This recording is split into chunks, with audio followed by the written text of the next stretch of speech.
ത്തിലും മഹാരാഷ്ട്രയിലുമുള്ള സമ്പന്നരായ ഒരു ന്യൂനപക്ഷ മതവിഭാഗക്കാരാണ് സൗരാഷ്ട്രീയ മതവിശ്വാസം പിന്തുടരുന്ന പാർസികൾ.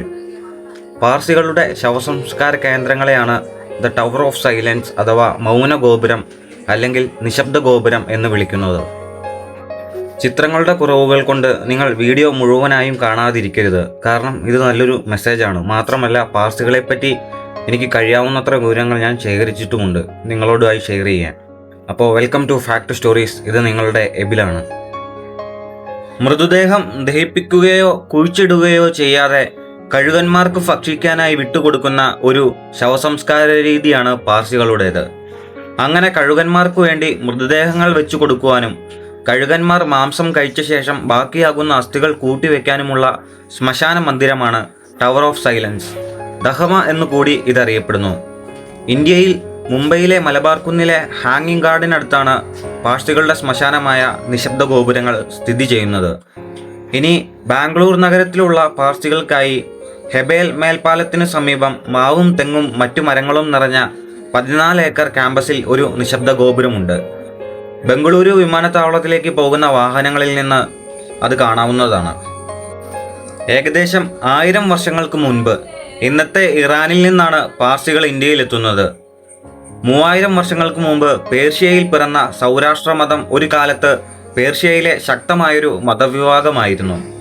ജീവിതത്തിലും മരണത്തിലും സവിശേഷമായ ആചാരങ്ങൾ പിന്തുടരുന്ന ജനതയാണ് സൗരാഷ്ട്രീയർ.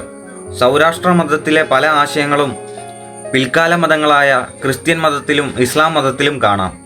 ക്രിസ്ത്യൻ മതവും ഇസ്ലാം മതവും പേർഷ്യയിൽ പ്രചരിക്കുകയും അവിടുത്തെ ഭരണാധികാരികൾ പുതിയ മതങ്ങൾ സ്വീകരിക്കുകയും അതിന് പ്രാമുഖ്യം കൊടുക്കുകയും പ്രചരിപ്പിക്കുകയും ചെയ്തതോടെ ക്രമേണ സൗരാഷ്ട്ര വിഭാഗക്കാരുടെ എണ്ണം കുറഞ്ഞു. പിൽക്കാലത്ത് പേർഷ്യ കീഴടക്കിയ മുസ്ലിം ഭരണാധികാരികളിൽ നിന്നും മതം മാറ്റ ഭീഷണി നേരിട്ടപ്പോൾ തങ്ങളുടെ വിശ്വാസ ആചാരങ്ങളിൽ ഉറച്ചു നിൽക്കാൻ ആഗ്രഹിച്ച സൗരാഷ്ട്രീയർ അവിടെ നിന്ന് പലായനം ചെയ്തു. അക്കൂട്ടത്തിൽ ഇന്ത്യയിലേക്ക് ചേക്കേറിയ സൗരാഷ്ട്രീയരെയാണ് നാം പാർസികളെന്ന് വിളിക്കുന്നത്. ഗുജറാത്ത്, മഹാരാഷ്ട്ര എന്നീ സംസ്ഥാനങ്ങളിൽ അക്കാലത്ത് ധാരാളം പാർസികൾ എത്തിച്ചേർന്നിരുന്നു. മതസൗഹാർദ്ദ മൂല്യങ്ങൾ കാത്തു സൂക്ഷിച്ചിരുന്ന ഇന്ത്യൻ മണ്ണിൽ പാർസി സമൂഹം തങ്ങളുടെ തനത് വിശ്വാസങ്ങളുമായി വേരുറച്ചു. ബിസിനസ്സിലൂടെയും മറ്റും ഇന്ത്യയിലെ സമ്പന്ന സമൂഹങ്ങളിലൊന്നായി അവർ വളർന്നു. ഇന്ത്യയിലെ പ്രമുഖ വ്യവസായികളായ ടാറ്റ കുടുംബക്കാരൊക്കെ പാർസി മതത്തിൽപ്പെട്ടവരാണ്. ഇന്ത്യയിലെ മറ്റു മതവിഭാഗക്കാരുമായി താരതമ്യം ചെയ്യുമ്പോൾ വളരെ കുറച്ചു മാത്രം അംഗസംഖ്യയുള്ള ഒരു ജനതയാണെന്ന് പാർസികൾ. ലോകത്താകമാനമായി 2 ലക്ഷത്തോളം മാത്രമേ സൗരാഷ്ട്രീയ വിശ്വാസക്കാർ ഇന്നുള്ളൂ. അതിൽ 60,000 പേരോളം ഇന്ത്യയിലാണ്. ഇന്ത്യയിൽ തന്നെ ഏറ്റവും കൂടുതൽ പാർസികൾ ജീവിക്കുന്നത് മുംബൈയിലാണ്. 45,000-ഓളമാണ് മുംബൈയിൽ അവരുടെ ജനസംഖ്യ. ഇപ്പോഴും അവരിൽ ഭൂരിഭാഗവും തങ്ങളുടെ പരമ്പരാഗത മതവിശ്വാസങ്ങളിൽ അടിയുറച്ച് കഴിയുന്നവരാണ്. മറ്റു മതസ്ഥരെ അപേക്ഷിച്ച് വളരെ വ്യത്യസ്തമായ രീതിയിലാണ് പാർസികൾ മരണമടഞ്ഞവരുടെ ശവസംസ്കാരം നടത്തുന്നത്. ശവശരീരം കഴുകന്മാർക്ക് ഭക്ഷണമായി നൽകുകയാണ് ഇവർ ചെയ്യുന്നത്. തങ്ങളിൽ ഒരാൾ മരിച്ചു കഴിഞ്ഞാൽ പുരോഹിതന്റെ നേതൃത്വത്തിലുള്ള അന്ത്യകർമ്മങ്ങൾക്കു ശേഷം മൃദുശരീരം ടവേഴ്സ് ഓഫ് സൈലൻസിൽ കഴുകന്മാർക്ക് ഭക്ഷണമായി വെച്ചു കൊടുക്കുന്നതാണ് പാർസികളുടെ രീതി. ശവശരീരം അലങ്കരിച്ച മഞ്ചലിൽ ടവർ ഓഫ് സൈലൻസിൽ കൊണ്ടുവന്ന് പ്രത്യേക സ്ഥലത്ത് വെച്ച ശേഷം ചില മരണാനന്തര കർമ്മങ്ങൾ ചെയ്യും. ശേഷം മൃതദേഹത്തിലെ വസ്ത്രങ്ങൾ നീക്കം ചെയ്ത് കഴുകന്മാർക്ക് ഭക്ഷിക്കാൻ പാകത്തിൽ തുറന്നു വയ്ക്കും. ശവവാഹകർ കൈകൾ കാണിക്കുന്നതോടെ ഇവിടുത്തെ ഗോപുരങ്ങൾക്ക് മുകളിലെ കൂടുകളിൽ നിന്നും കഴുകന്മാരെത്തി ഈ ശവശരീരം തിന്നുകയും ചെയ്യുന്നു. ഏതാനും മണിക്കൂറുകൾ കൊണ്ട് തന്നെ ഒരു ശവശരീരം പൂർണ്ണമായും ഇവ തിന്നു തീർക്കുന്നു. ഇതിനുശേഷം അവശേഷിക്കുന്ന എല്ലുകൾ സൂര്യപ്രകാശത്തിൽ ഉണങ്ങാനായി വയ്ക്കും. പിന്നീട് അവ ടവർ ഓഫ് സൈലൻസിന്റെ മധ്യത്തിലുള്ള കുഴിയിലേക്ക് നിക്ഷേപിക്കും. ഇതാണ് പാർസികളുടെ പൊതുവായ ശവസംസ്കാര രീതി. ഈ രീതിയിലുള്ള പ്രത്യേക ശവസംസ്കാര രീതിക്കായി സവിശേഷമായി ഡിസൈൻ ചെയ്തതാണ് നിശബ്ദ ഗോപുരങ്ങൾ എന്ന മരണക്കിണർ അഥവാ ദഹ്മ. കേട്ടാൽ പ്രാകൃതമെന്ന് തോന്നുന്ന ഈ ശവസംസ്കാര രീതിക്ക് പാർസികൾക്ക് അവരുടേതായ ന്യായീകരണമുണ്ട്. പാർസികളുടെ മതവിശ്വാസത്തിന്റെ പ്രതിഫലനമാണ് ഈ ശവസംസ്കാരത്തിലൂടെ പ്രകടമാവുന്നത്. അഗ്നിയെ ആരാധിക്കുന്നവരാണ് സൗരാഷ്ട്രീയർ. ഭൂമിയും അഗ്നിയും വളരെ വിശുദ്ധമായ വസ്തുക്കളാണെന്നവർ കരുതുന്നു. ശവശരീരം ദഹിപ്പിക്കുകയോ കുഴിച്ചിടുകയോ ചെയ്താൽ അതവയെ ദുഷിപ്പിക്കും എന്നും അവർ കരുതുന്നു. അശുദ്ധമായ മൃതദേഹത്തെ പവിത്രമായ അഗ്നി സ്പർശിക്കാതിരിക്കുന്നതിനാണ് അവ ദഹിപ്പിക്കാത്തത്. മാത്രമല്ല, മൃതദേഹം ദഹിപ്പിച്ചാൽ വായുമലിനീകരണം സംഭവിക്കുമെന്ന് അവർ കരുതുന്നു. കുഴിച്ചിട്ടാൽ മണ്ണ് അശുദ്ധമാകുമെന്നും. ഈ വിശ്വാസം മൂലമാണ് ഇവർ മറ്റു മതസ്ഥരെ പോലെ ശവശരീരം ദഹിപ്പിക്കുകയോ മണ്ണിൽ മറവു ചെയ്യുകയോ ചെയ്യാത്തത്. ലോകത്തെങ്ങും പാർസികൾ ഈ രീതിയാണ് അവലംബിച്ചിരുന്നത്. ശവസംസ്കാരത്തിലുള്ള ആ പാരമ്പര്യ രീതി ആണ് ഇന്ത്യയിലെ പാർസികളും ഇഷ്ടപ്പെടുന്നത്. അത്തരത്തിൽ ശവസംസ്കാരം നടത്താനുള്ള ടവേഴ്സ് ഓഫ് സൈലൻസ് 2 മുംബൈയിലുണ്ട്.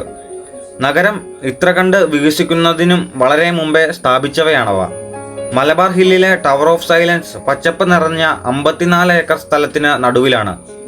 അവിടെ കഴുകന്മാർക്ക് ഭക്ഷിക്കാനായി മൃതദേഹം വെച്ചു കൊടുക്കുന്നത് തന്നെയാണ് മുംബൈയിലുള്ള പാർസികളുടെ രീതി. ജനവാസം കുറഞ്ഞ പ്രദേശത്ത് നിശബ്ദ ഗോപുരം നിർമ്മിക്കുന്നതായിരുന്നു പതിവ്. എന്നാൽ കാലക്രമേണ ജനസംഖ്യ പെരുകിയതോടെ നിശബ്ദ ഗോപുരത്തിന് അരികെ വരെ ആൾപ്പാർപ്പാകുന്ന സ്ഥിതിയായി. പേർഷ്യയുടെ ഭാഗമായ ഇറാനിലും ഇതേ ശവസംസ്കാര രീതി തന്നെയായിരുന്നു പാർസികൾ അവലംബിച്ചിരുന്നത്. എന്നാൽ അവിടുത്തെ ടവേഴ്സ് ഓഫ് സൈലൻസ് പലതും മുസ്ലിം ഭരണാധികാരികൾ അധികാരത്തിലെത്തിയതോടെ തകർത്തു കളഞ്ഞു. തകർക്കാതെ നിർത്തിയവ പലതും അടച്ചുപൂട്ടിക്കുകയും ചെയ്തു. അതിനാൽ മറ്റു തരത്തിലുള്ള ശവസംസ്കാര രീതി സ്വീകരിക്കാൻ അവിടുത്തെ പാർസികൾ നിർബന്ധിതരായി. അവിടങ്ങളിൽ അവശേഷിച്ചവ ഇന്ന് ടൂറിസ്റ്റുകൾക്ക് കാണാനായി നിലനിർത്തിയവയാണ്.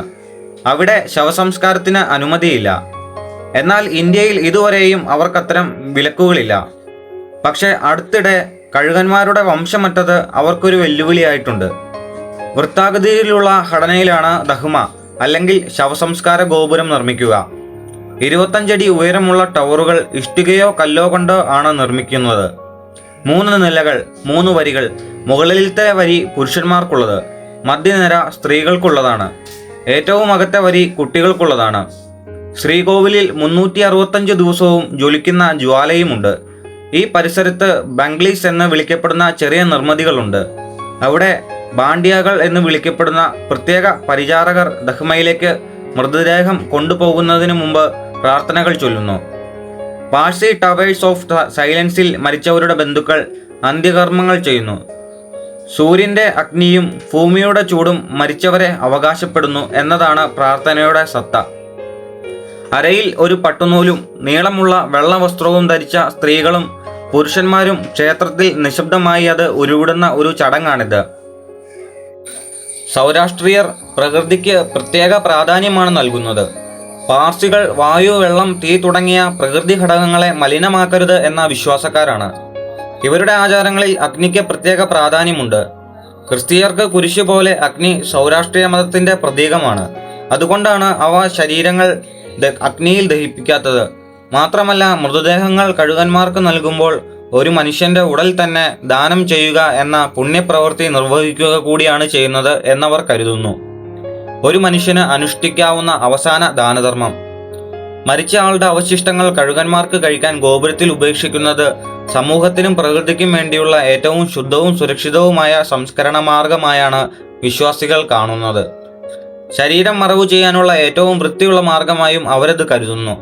1970കളിൽ ഇറാൻ ഈ സമ്പ്രദായം നിരോധിച്ചിരുന്നുവെങ്കിലും അവിടെ വിനോദസഞ്ചാരികൾ പതിവായി സന്ദർശിക്കുന്ന മരുഭൂമി നഗരമായ യാസ്ദിൽ ചില ഗോപുരങ്ങൾ ടൂറിസ്റ്റ് ആവശ്യത്തിന് മാത്രമായി നിലനിർത്തിയിട്ടുണ്ട്.